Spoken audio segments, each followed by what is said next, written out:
maybe 15. It crashes against the basement windows on the far side of the building, deafens the air with its roar. There's a woman across the street standing on her rooftop taking pictures. She waves to Bonnie, shouts something Bonnie can't hear, and Bonnie waves back, grins, turns and walks parallel to the creek. A barrel shoots by, a child's plastic truck, 3 car tires. A hurricane, just like they said on TV.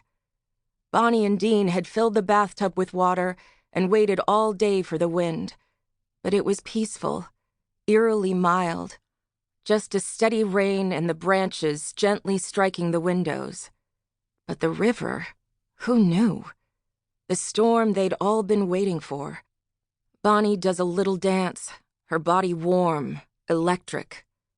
She walks on to the SD Street Bridge, concrete piers, green iron, and stands in the middle of it, facing the surge, her arms spread out on either side of her. Like Jesus on the cross, Bonnie thinks, raising her face to the rain. She's found him of late, Jesus. The tall preacher, in that concrete church at the edge of town where Bonnie makes it some Sundays, hollers, "For by grace you have been saved through faith," his blue eyes flickering. She sits in the back row, her head in her hands, nodding. Bonnie looks upstream at the roiling river. Rain pours down her cheeks, her neck, her lips, slips under the collar of her sweatshirt.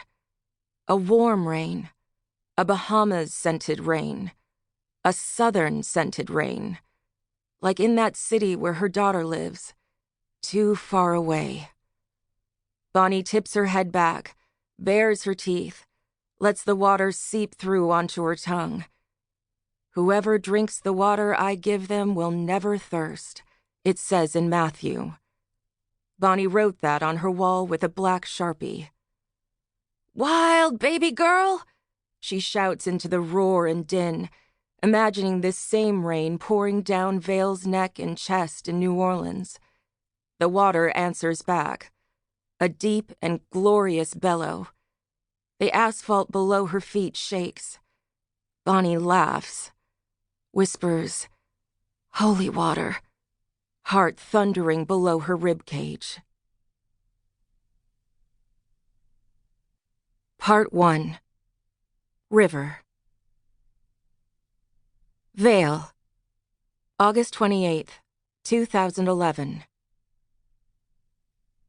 Vale is tending bar in New Orleans, pouring lavender bitters into juniper-infused gin, flicker of wrist, Carmen leather, Beyoncé's diva playing on the dust-covered speakers in the corner, when she gets the call from Deb.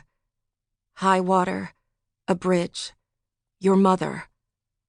For 24 hours she's been watching the storm on TV. Hurricane Irene touched down the night before in New Jersey, downing trees, flooding rivers, causing 7 deaths, 1.5 million people without power. It landed next over Long Island. Roads, houses, streets destroyed, sewer plants overflowing in Long Beach. Then headed north into New England, where it lost its intensity and dropped to a tropical storm. Just heavy rain, the news said. Winds slowed. Sighs of relief at the bar. "Baby gone to sleep," Monty whispered, laying his palm on the cigarette-marred mahogany of the bar top, watching the footage of search and rescue missions along the coast of New Jersey. "Someone going to turn this bar into a guitar someday." Vale can hear Mo, the piano player who comes in on Thursdays, say in her head. She wasn't here for Katrina, but the residual trauma has soaked into her bones, here where they know the power of wind and rain all too well. When storms come, there is a magnetic, dread-sickened buzz in the air. They turn the music up, overdrink, dance more recklessly. They are waiting every day for the next big one, not an if, but a when. Tonight, Vale mixes drink after drink and...